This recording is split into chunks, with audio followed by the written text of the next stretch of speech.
Вітаю, даражэнькія! Вось мы і сустрэліся з вами ізноў. І сёння мы працягнем чытаць кніжку шведскай пісьменніцы Астрид Лінгрен пра незвычайную вясёлую дзяўчынку Піппі Доўгую Панчоху, якая жыла ў старым доме зусім адна са сваёй малпачкай і канём, без мамы і таты.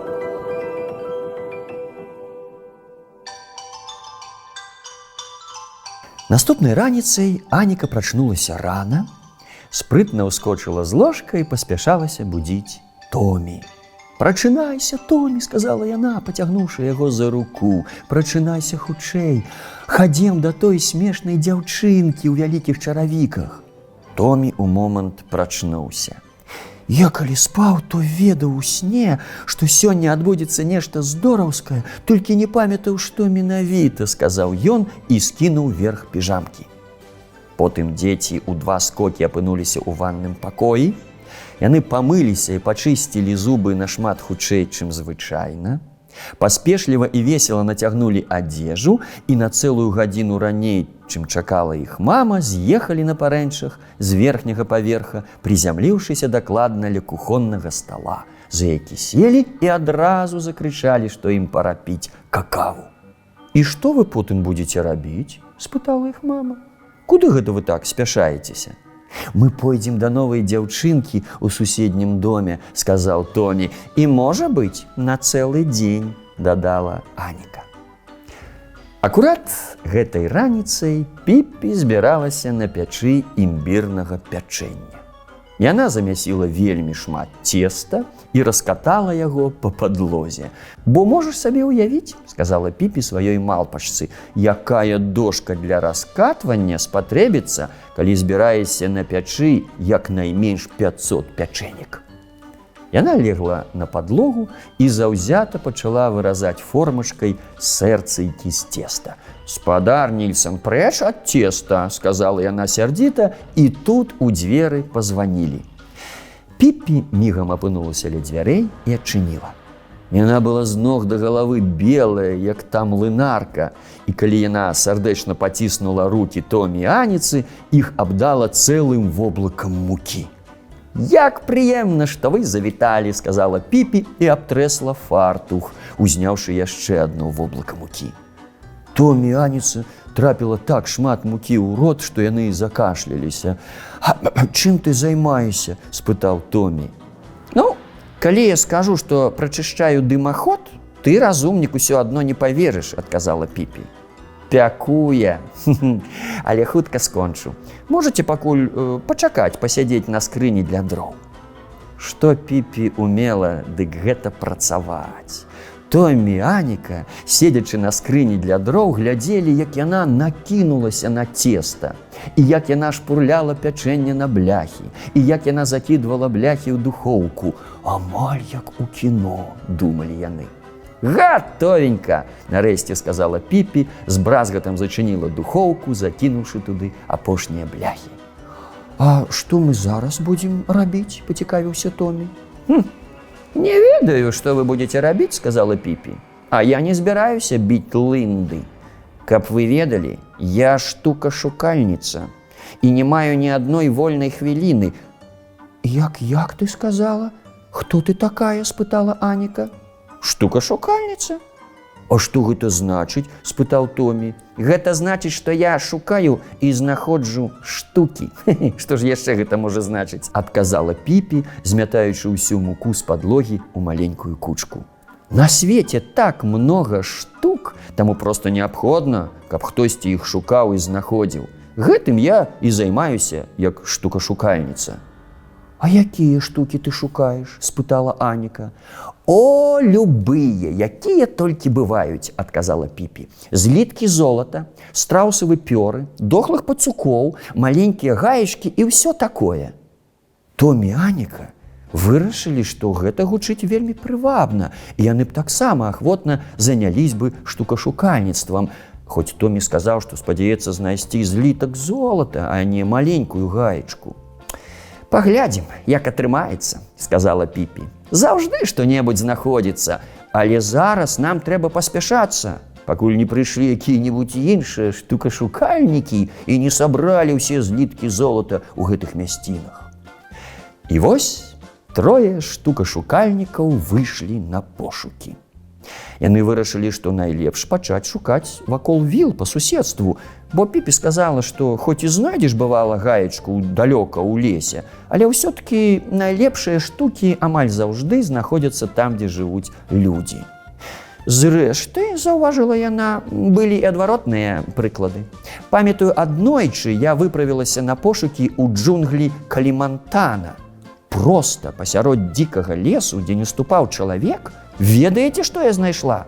Харошенькую драўляную нагу. Я падарыла яе аднаму аднаногаму дзядулі. І той сказаў, што такой сімпатычнай драўлянай нагі не набудзеш за грошы. Томі і Аніка назіралі за Піпі, каб зразумець, як трэба займацца штукашукальніцтвам. А Піпі бегала ад адной узбочыны дарогі да другой, трымаючы руку брылём над вачыма, і шукала, што было моцы.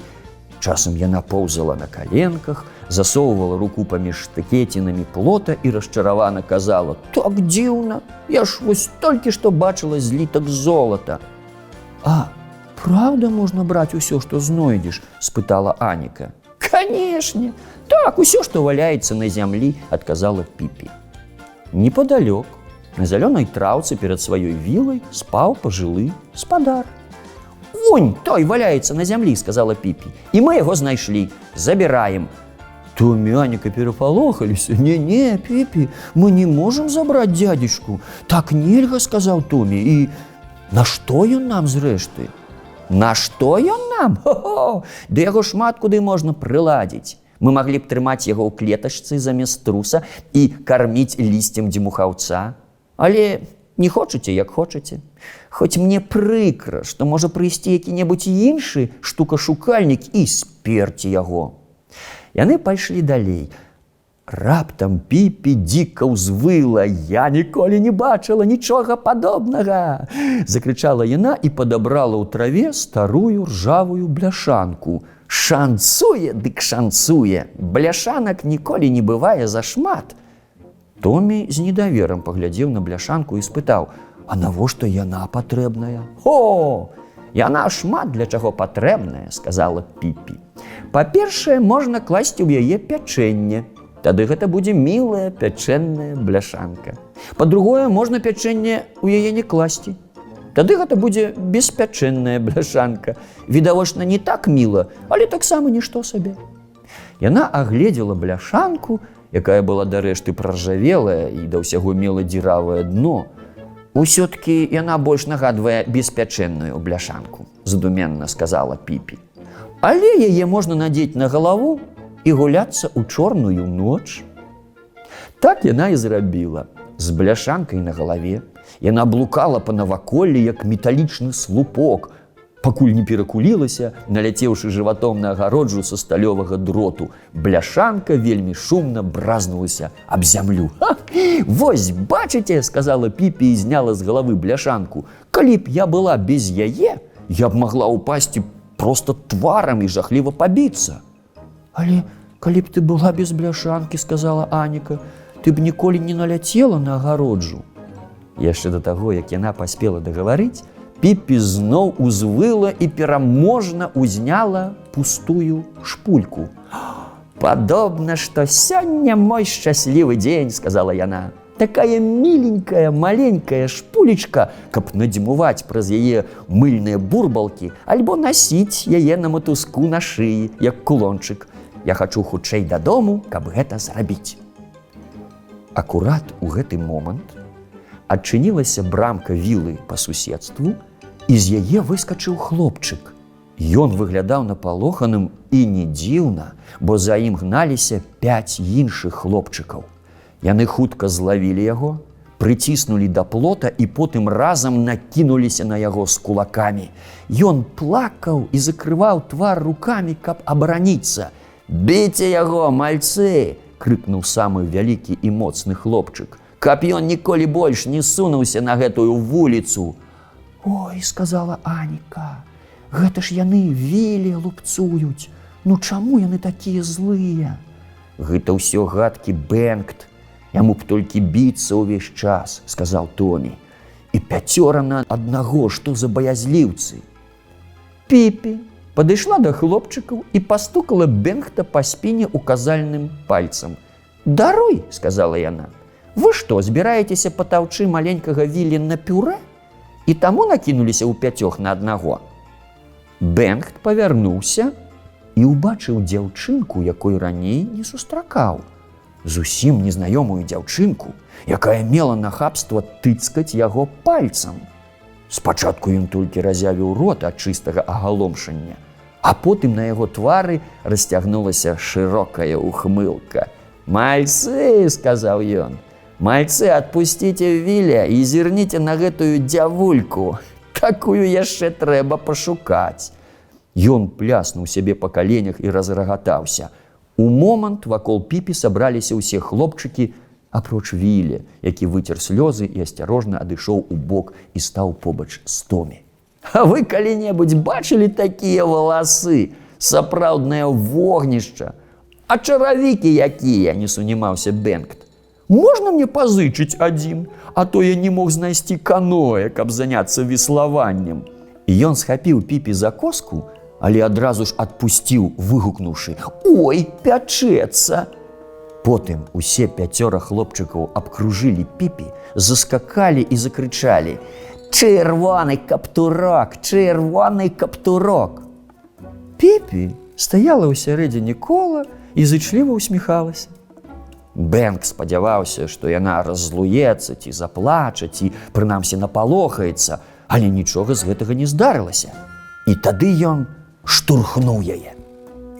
«Не думаю, што ў цябе добрыя манеры ў абходжанні з паненкамі», – сказала Піпі.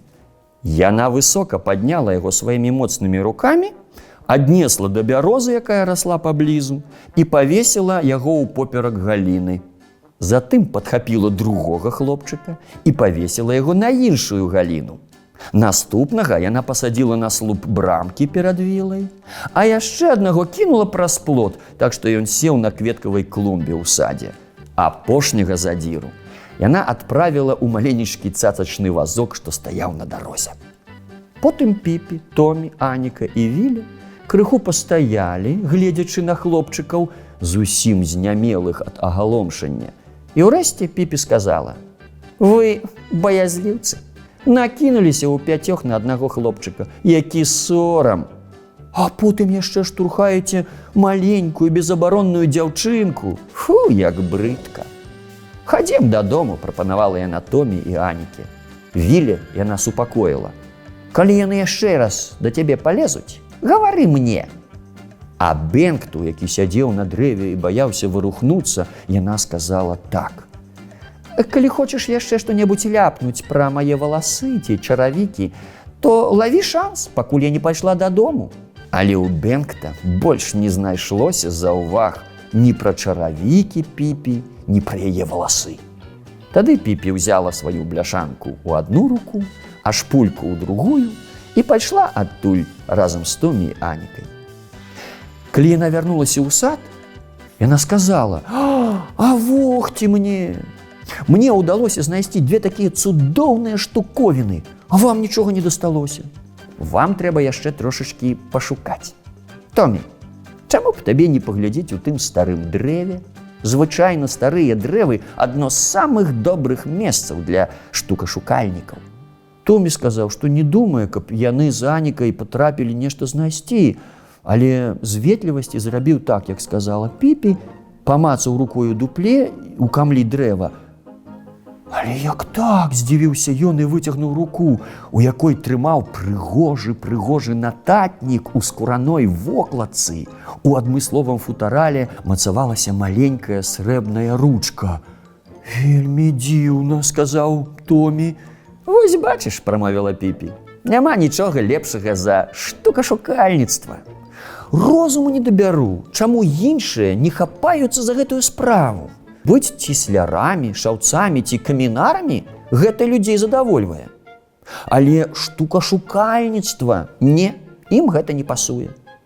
Потым яна прапанавала Аніке: «А чаму б табе не праверыць, што ў тым старым пні?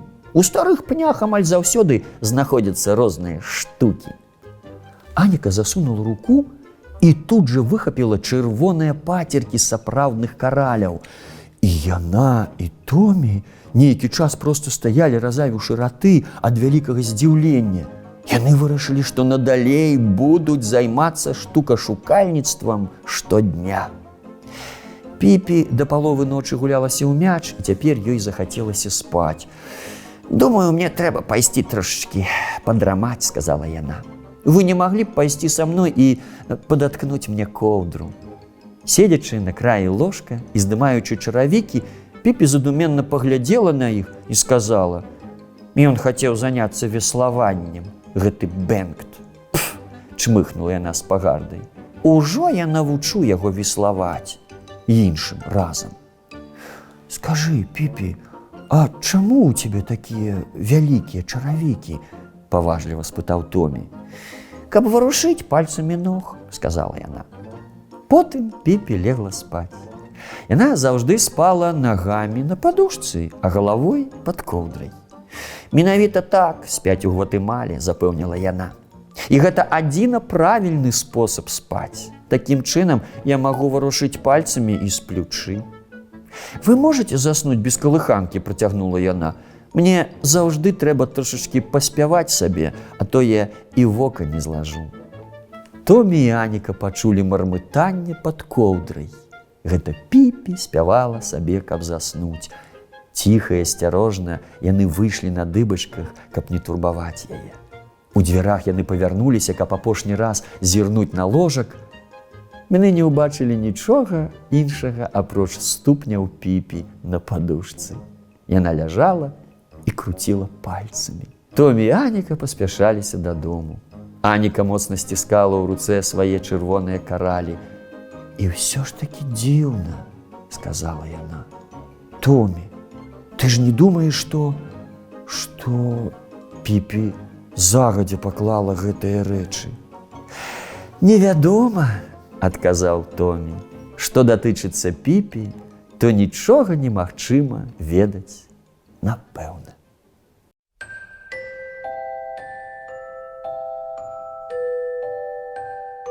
Вось так, мои даражэнькія. Сёння Піпі зноў нагадала нам важную рэч. Свет поўны дзіковін і таямніц, але знаходзіць іх можа толькі той, хто ўмее глядзець. Давайце разам з Піпі вучыцца шукаць штукі, шукаць добрае ў людзях, у сабе, у любым звычайным дні. Паспрабуйце перад сном успомніць сваю самую добрую штуку, якая адбылася з вамі сёння. І дабраніч, мои даражэнькія. Няхай вам прысніцца нешта здоровскае.